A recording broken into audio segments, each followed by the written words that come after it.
Hi friends, welcome to our channel. இன்றைக்கி நாம் hotel ஸ்டைலில் சன்னா மசாலா எப்படி பண்ணுறதுன்னு பார்க்கலாம்.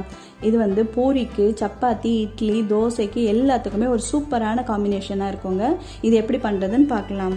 நான் 1 கப் மூக்கல்ல எடுத்து லாஸ்ட் நைட்டே ஊற வச்சு 4லேருந்து 5 விசில் விட்டு நல்லா வேக வச்சு எடுத்திருக்கேன்.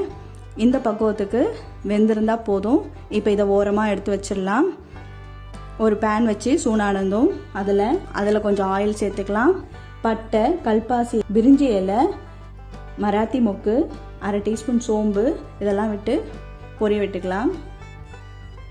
2 பெரிய சைஸ் ஆனியனை கட் பண்ணி எடுத்திருக்கேன். அது கூட 3 பச்சை மிளகாயும் கட் பண்ணி போட்டிருக்கேன். நல்லா வதங்கட்டும். 1 டீஸ்பூன் இஞ்சி பூண்டு விழுது இதோட சேர்த்து வதக்கிக்கலாம். 2 நார்மல் சைஸ் தக்காளியும் கட் பண்ணி எடுத்து இதோட சேர்த்துக்கலாம். நல்லா வதங்கினதும் இதை ஆற வச்சு ஒரு மிக்ஸி ஜாரில் சேர்த்து நல்லா ஃபைன் பேஸ்ட்டாக அரைச்சி எடுத்துகிட்டு வந்துடலாம்.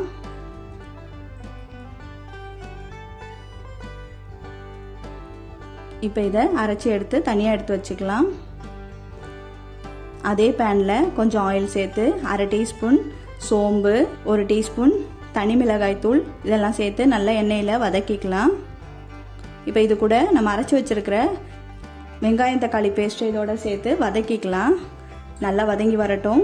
இப்போது அது கொதிக்கிறதுக்கு தண்ணி தேவையான அளவுக்கு இந்த இடத்துல சேர்த்துக்கலாம்.